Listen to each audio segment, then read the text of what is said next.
पिछले में बच्चों के डांस वर्कशॉप में चाकूबाजी हुई। हमले में 2 बच्चों की मौत, करीब 9 लोगों के घायल होने की खबर है और घायलों को इलाज के लिए अस्पताल में भर्ती भी कराया गया। पुलिस ने हमलावर 17 साल के लड़के को गिरफ्तार किया। पुलिस ने गिरफ्तार लड़के के पास से एक चाकू जब्त किया। दक्षिणी गाजा के खान यूनिस में एक बड़ा विस्फोट हुआ और विस्फोट के बाद धुएं का गुबार देखा गया। तो उसके वोल्गोरोड में भी पटरी से उतरी ट्रेन, 8 से 140 से ज्यादा लोग घायल हो गए। ट्रेन में 800 से ज्यादा लोग सवार थे। रूस में ट्रेन हादसा उस वक्त हुआ जब एक ट्रक से टकराने के बाद ट्रेन के 9 डिब्बे पटरी से डिरेल हो गए। 20 डिब्बे वाली ये ट्रेन रूस से गणराज्य के कजान से कोची के पास रिजॉर्ट शहर एल्डर जा रही थी। वेनेजुएला के राष्ट्रपति चुनाव में निकोलस मादुरो की जीत का विरोध करने वाले सड़कों पर उतरे लोग और चुनावी रिजल्ट के खिलाफ लोगों ने जमकर विरोध प्रदर्शन किया। वेनेजुएला के राष्ट्रपति चुनाव परिणाम घोषित होने के बाद पनामा में राजनयिक कर्मियों को वापस बुलाया है। वेनेजुएला के साथ राजनयिक संबंधों को निलंबित किया। चलिए खबरों में आगे बढ़ते हैं और अमेरिका में भारी बारिश और तूफान की वजह से टेनेसी के डॉलीवुड मनोरंजन पार्क में अचानक से बाढ़ आ गई और अचानक बाढ़ के आने की वजह से तेज बहाव में भागना पड़ा लोगों को और सड़क धंसने की वजह से डॉलीवुड के मैककाट हालो रोड बंद हो गया। इजरायली सेना ने फिलिस्तीनी बंदी के साथ ही बदसलूकी मामले में 9 सैनिकों को पूछताछ के लिए हिरासत में लिया। इजरायली दक्षिणपंथी राजनेताओं ने विरोध किया। वाशिंगटन से टेक्सास के लिए रवाना हुए जो बाइडेन और नागरिक अधिकार अधिनियम की 60वीं वर्षगांठ मनाएंगे। बात कहते हुए नजर आए।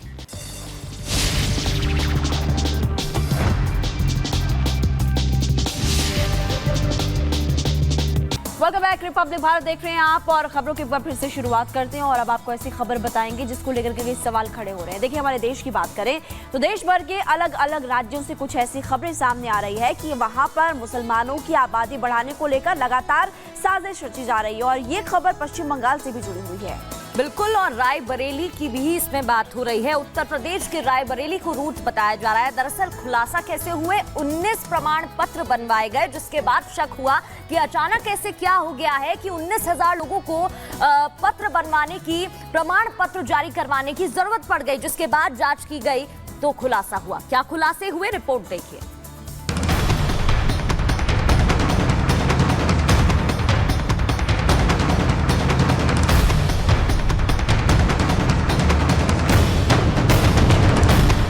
सावधान हो जाइए, कहीं आपके गांव, घर या कस्बे का पता किसी रोहिंग्या के दस्तावेजों पर दर्ज तो नहीं है। आपके नाम पते पर कोई घुसपैठिया देश में तो नहीं रह रहा है, क्योंकि हम आपको डेमोग्राफी बदलने की साजिश का ऐसा हैरान कर देने वाला मामला दिखाने जा रहे हैं जिसने पुलिस, सरकार से लेकर एजेंसियों की नींद उड़ा दी है। बंगाल, असम से लेकर झारखंड तक डेमोग्राफी बदलने यानी कि आबादी असंतुलन की खबरें आप देखते और सुनते आए होंगे। अब घुसपैठ की यह साजिश उत्तर प्रदेश तक आ पहुंची है। कौन है जो योगी के गढ़ में घुसपैठियों को बसाना चाहता है? क्योंकि रायबरेली में करीब 20,000 ऐसे जन्म प्रमाण पत्र बने हैं जो सवालों के घेरे में हैं। यहाँ जिशान नाम का एक शख्स अपने साथियों के साथ मिलकर फर्जी बर्थ सर्टिफिकेट का रैकेट चला रहा था। उत्तर प्रदेश के रायबरेली में राष्ट्रीय सुरक्षा का एक हैरान करने वाला मामला सामने निकल के आया है, जहां पर रायबरेली के जीशान ने इतने सारे फर्जी बर्थ सर्टिफिकेट बनाए हैं कि ये राष्ट्रीय सुरक्षा के लिए खतरे की घंटी हो गई है। आपने देखा होगा कि कई राज्यों में अचानक से आबादी असंतुलन होता है, यानी मुस्लिमों की आबादी बढ़ जाती है, हिंदुओं की घटने लगती है या फिर आदिवासियों के लिए ऐसा कहा जाता है। डेमोग्राफिक बदलाव पर लंबी चौड़ी बहस शुरू हो जाती है, अलग अलग तर्क दिए जाते हैं, लेकिन यूपी में तो सरेआम इसका भंडाफोड़ हुआ है। फर्जी जन्म प्रमाण पत्र बनाने की ये कहानी शुरू होती है रायबरेली के सलोन कस्बे के एक जन सुविधा केंद्र से, जिसे मोहम्मद रियाज का बेटा जीशान चलाता था। इसी जन सुविधा केंद्र के ठीक सामने रियाज का बीज भंडारण केंद्र भी है, जिससे इस पूरे गोरख धंधे का मास्टरमाइंड बताया जा रहा है। ये भी दावा है कि सारे फर्जी प्रमाण पत्र इसी जन सुविधा केंद्र से बनाए गए हैं। यही वो दुकान है जहां पर वो काम किया करता था। ऑनलाइन जनसेवा केंद्र फोटोस्टेट से काम शुरू किया था, लेकिन पिछले सालों में यहाँ के लोगों ने उसकी कमाई को देखा, कैसे उसका आर्थिक स्थिति बदली उसे देखा, और 20,000 से ज़्यादा फर्जी बर्थ सर्टिफिकेट्स बनाए गए सेंटर से। ये उसकी दुकान है। इस दुकान में तमाम तरीके के जो आर्थिक जानकारियां थी, तमाम तरीके के जो रिकॉर्ड्स थे, पुलिस अब उन्हें खंगाल रही है। पिछले दिनों इस पूरे मामले का भांडाफोड़ हुआ, जिसके बाद अब यहाँ पर लगातार एटीएस और पुलिस की टीमें गश्ती कर रही हैं, लगातार अलग अलग इलाकों में जाकर जांच कर रही हैं, आर्थिक रिकॉर्ड्स को देख रही हैं। एक दो नहीं, सलोन के पूरे 5 गांवों में यह नेटवर्क पकड़ा गया है, जहां पैसे दो और नागरिकता लो का खेल चल रहा था, क्योंकि बाहर से लोग आते और फर्जी प्रमाण पत्र बनवाने का रेट 3 से 5 हजार रुपए तक चुका देते और उनका काम बन जाता। दूसरे राज्यों के लिए 5 से 10 हजार रुपए का रेट फिक्स था। यह नेटवर्क जिस तरह से काम कर रहा था, उसे अब आप भी समझ लीजिए, क्योंकि आबादी से ज्यादा प्रमाण पत्र बांट दिए गए। मसलन रायबरेली के सलोन कस्बे की कुल आबादी करीब 20,000 है। यहाँ के पते पर ही 19,184 जन्म प्रमाण पत्र बना दिए गए।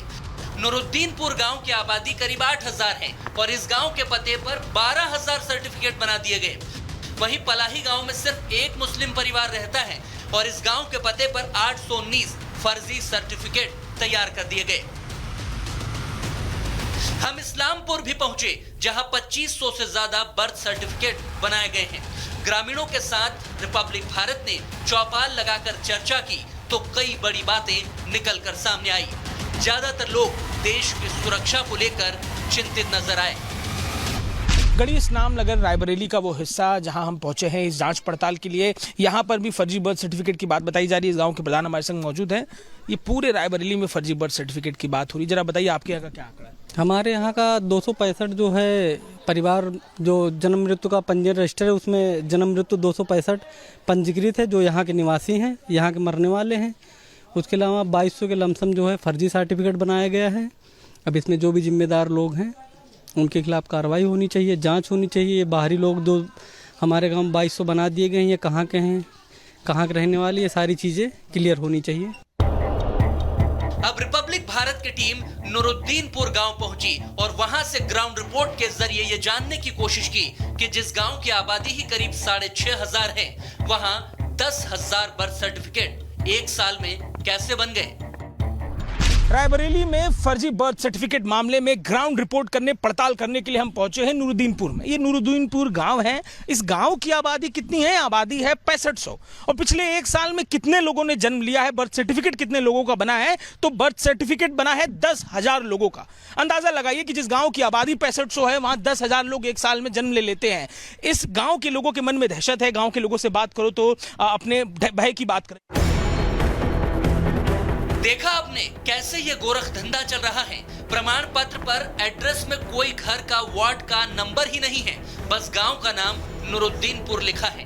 इस पूरे खेल का मास्टरमाइंड जीशान कैसे इस काम के बाद अमीर हो गया।